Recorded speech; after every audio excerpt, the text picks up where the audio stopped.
Hello, good morning बच्चों। कैसे हैं आप? तो आज हमारा दूसरा चैप्टर शुरू हो जाएगा, 9th क्लास, संविधान निर्माण, कॉन्स्टिट्यूशन बिल्डिंग। सेकंड चैप्टर का नाम है हमारा कॉन्स्टिट्यूशन बिल्डिंग, संविधान निर्माण।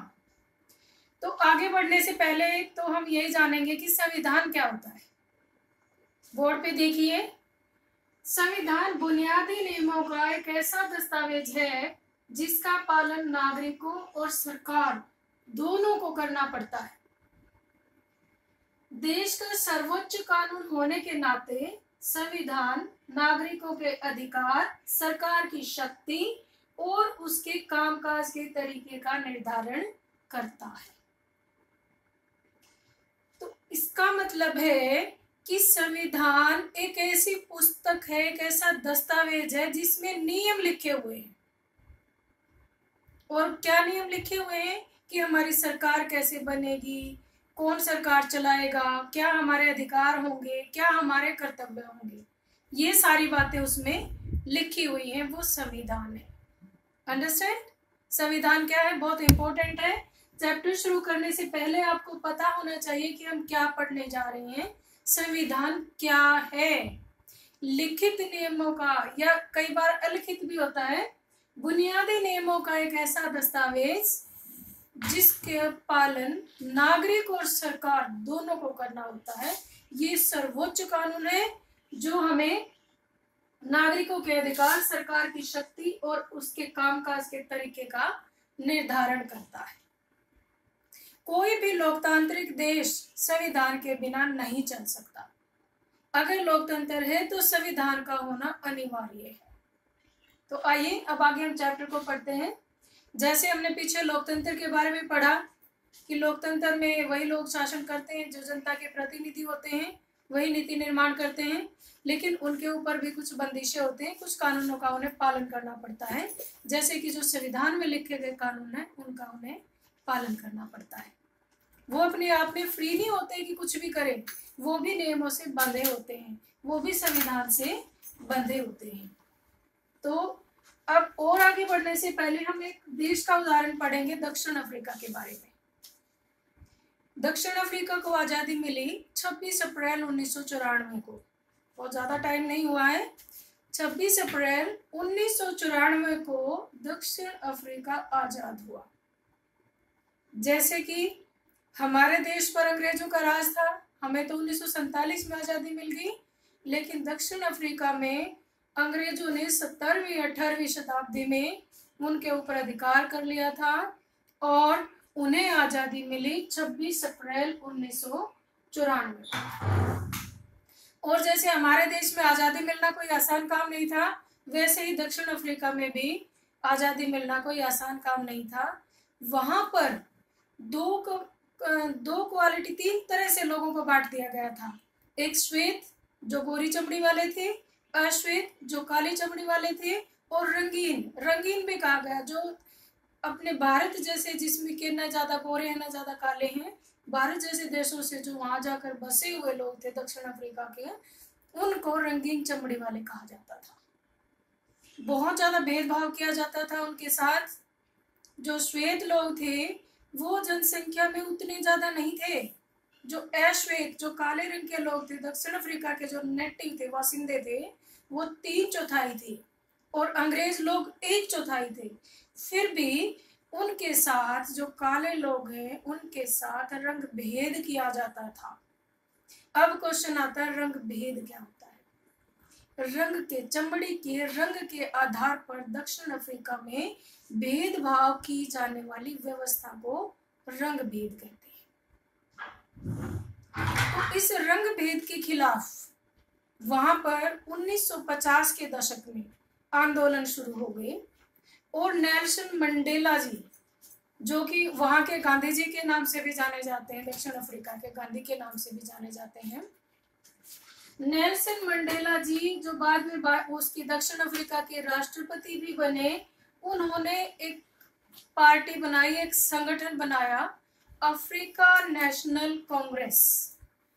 और जो श्वेत लोग उनके खिलाफ अत्याचार करते थे, उन लोगों के ऊपर, उसके खिलाफ उन्होंने विद्रोह और आंदोलन शुरू कर दिया। अब अगर आप एक दो एग्जाम्पल देखिए तो आपको पता चलेगा कि वहां पर तो श्वेत लोगों के साथ ऐसे ऐसे अत्याचार किए गए जहां हमारे देश में भी शायद नहीं किए गए होंगे। वहां पर जहां अंग्रेज लोग जहां पर जाते थे, जिस स्विमिंग पूल में अंग्रेज लोग नहाते थे या जिस गिरजाघर में जाते थे, वहां पर बोर्ड लगा दिए जाते थे कि अगर कोई भी रंगीन चमड़ी वाला या ब्लैक यहाँ पर दिख गया तो उसे गोली मार दी जाएगी और उसे मिसिंग घोषित कर दिया जाएगा कि वो खो गया है, और आवारा कुत्तों को उसके लाश को खाने के लिए डाल दिया जाएगा। इतने भयंकर कानून बना रखे थे वहां पर श्वेत लोगों ने। तो फिर जैसे नहीं तो स्कूलों में जहाँ श्वेत लोगों के बच्चे पढ़ते थे, उन स्कूलों में भी उन लोगों को, उनके बच्चों को पढ़ने की अनुमति नहीं थी। उस क्षेत्र में भी उन लोगों को जाने की अनुमति नहीं थी जहाँ पर अंग्रेज लोग रहते थे। और अगर उन्हें किसी काम से जाना भी पड़ता तो उन्हें परमिट बनवाना पड़ता था, लाइसेंस बनवाना पड़ता था किसी विशेष क्षेत्र में जाने के लिए। अपने ही देश में उनके साथ इतने ज्यादा अत्याचार किए जाते थे। फिर जैसे जैसे अति हो गई तो वहां पर आंदोलन शुरू हुए तो उनके नेता थे नेल्सन मंडेला जी। उनको देशद्रोह के केस में 1964 में, फिर से सुनिए, 1964 में देशद्रोह के केस में उन्हें जेल में डाल दिया गया। और एक इतनी भयानक जेल थी जो रॉबिन द्वीप के ऊपर थी, उन्हें 28 सालों तक उस जेल में रहना पड़ा। 1964 से लेकर 1992 तक नेल्सन मंडेला जी को जेल में रहना पड़ा।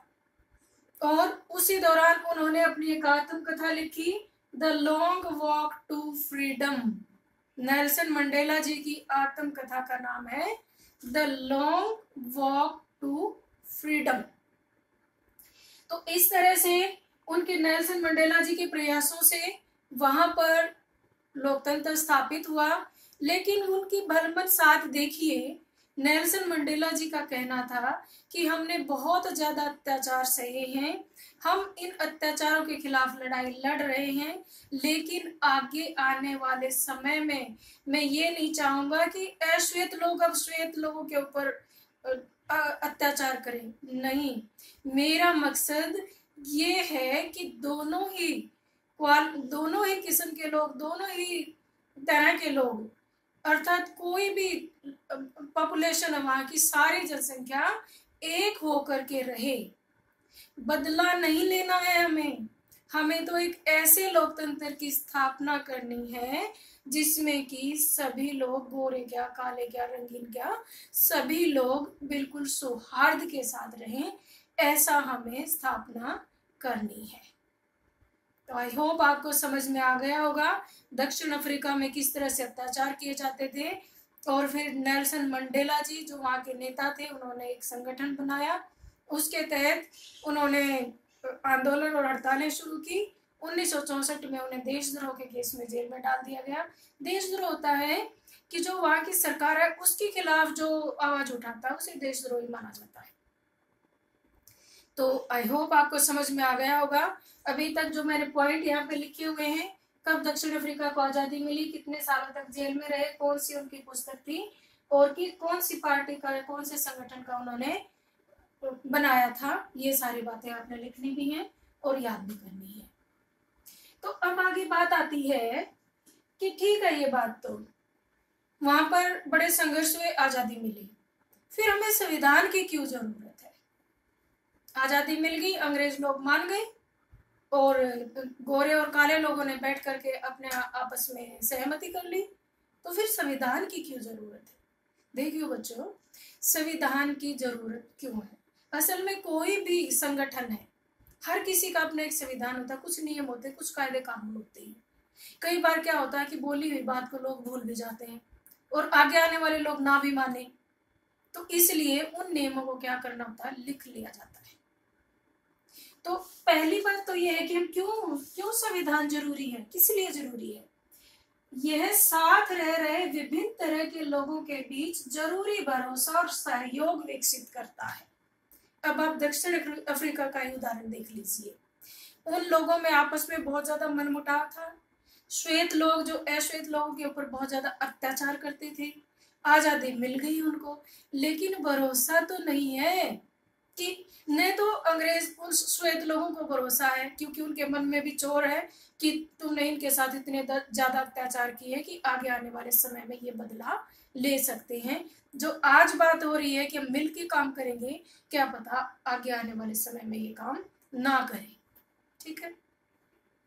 दूसरी तरफ जो अश्वेत लोग थे, जो काली चमड़ी वाले लोग थे वहां पर, उनके मन में भी डर था कि अब तो ये दबाव से मान गए कि हम साथ मिलकर के रहेंगे, कल को ये ना माने तो दोनों में आपस में अंदर अंदर दोनों में शक था। तो फिर क्या किया गया कि जो बातें आज हुई हैं उन बातों को लिख लिया जाए, एक संविधान बना दिया जाए और उन बातों को लिखित पढ़त उनकी हो जाएगी, तो फिर आगे आने वाले समय में सभी उस सर्वोच्च कानून को मानेंगे।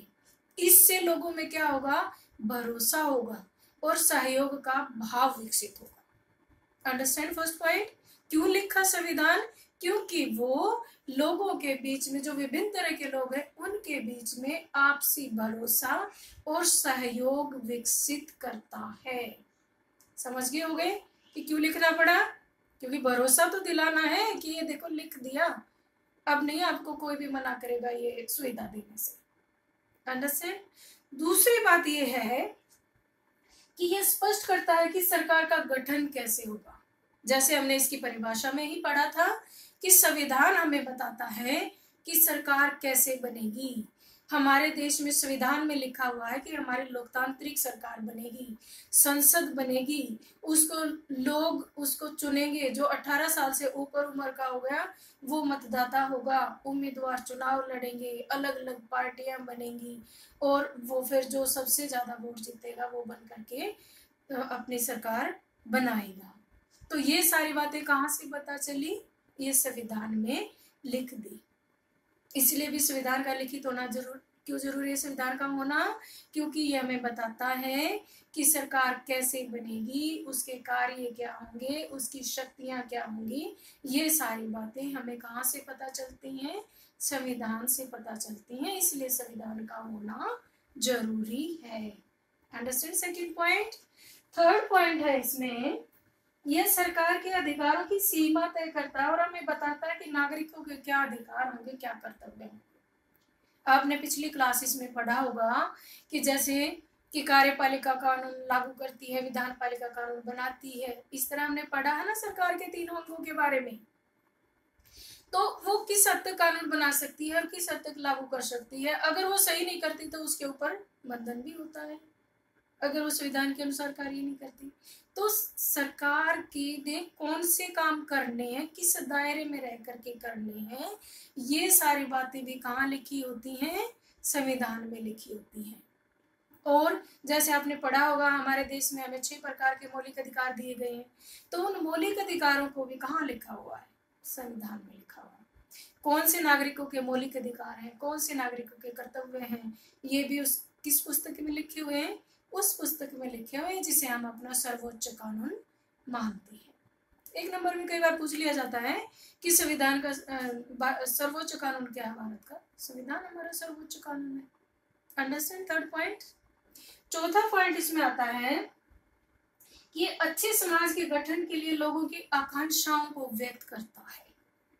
जब हमारा संविधान बनाया गया तो उस संविधान को बनने में 2 साल 11 महीने और 18 दिन लगे और कोशिश की गई कि हर तबके का व्यक्ति संविधान बनाने में मौजूद हो, ताकि वो अपने हर व्यक्ति की आकांक्षाओं को वहां रख सके और उनके अनुसार संविधान का निर्माण किया जा सके। तो इस तरह से संविधान प्रत्येक नागरिक की आकांक्षाओं, इच्छाओं को भी व्यक्त करता है कि वो कैसी शासन प्रणाली के अंदर रहना चाहता है, किस तरह की उसे सरकार चाहिए, कैसा उसका शासन हो, कि कौन उसके ऊपर राज करे, ये सारी उसकी इच्छाएं संविधान में प्रकट होती है। तो ये चारों के चारों आपने इसके याद करने हैं, लिखने भी हैं कि संविधान क्यों जरूरी है। और आगे मैं आपको बता दूं कि संविधान तो हर संस्था का होता है। कोई भी अगर ऑर्गेनाइजेशन ठीक से काम कर रही है तो उसका संविधान होता है, उसके नियम और कायदे कानून होते हैं। ऐसे ही देश का भी अपना संविधान होता है। संविधान तो जो गैर लोकतांत्रिक सरकारें वो भी बनाती हैं, कुछ नियम तो वो भी बनाती हैं कि जैसे बजट का काम किस मंत्री को दिया जाएगा, या फिर और रेवेन्यू इकट्ठा करने का काम, और कई तरह के काम होते हैं देश में। तो जो गैर लोकतांत्रिक सरकारें संविधान तो वो भी बनाती हैं, लेकिन वहाँ इतना लिखित में नहीं होता, राज्य की बातें चलती हैं। अगर सैनिक शासन है तो सेना का जो अधिकारी है वो कह देता है, वही वहां पर कानून बन जाता है। पर लोकतंत्र में तो संविधान का होना अनिवार्य है। लोकतंत्र में संविधान के बिना काम नहीं चल सकता। लोकतंत्र तभी कामयाब होता है जब संविधान लिखा हुआ होता है, लिखित पढ़त में हमारे सामने होता है। हमें पता है कि ये कानून है, इसके बाहर कोई नहीं जाएगा, हम उसके अनुसार ही फिर आचरण करते हैं। अंडरस्टैंड? तो आज आपने जो काम करना है, एक तो दक्षिण अफ्रीका के बारे में जो जो मैंने पॉइंट बताए हैं वो याद करने हैं आपने। रंग भेद क्या है, देशद्रोह क्या है, वो भी याद करना है। फिर संविधान किसे कहते हैं, बहुत ही इम्पोर्टेंट है। संविधान किसे कहते हैं ये आपको 10वीं में भी आएगा और 11वीं में भी और 12वीं में भी, हर क्लास में आपको ये देखने को मिलेगा संविधान किसे कहते हैं। फिर आगे हमने पढ़ा है संविधान क्यों जरूरी है, और एक छोटा सा पॉइंट पढ़ा है कि क्या लोकतंत्र में संविधान के बिना काम चल सकता है, नहीं चल सकता है। क्या गैर लोकतांत्रिक सरकारों में संविधान अनिवार्य है, अनिवार्य नहीं है, लेकिन बना लेती है। अंडरस्टैंड? तो एक बार इसका स्क्रीनशॉट ले लीजिए इस बोर्ड का, और इससे आपको और अच्छे से समझ में आ जाएगा।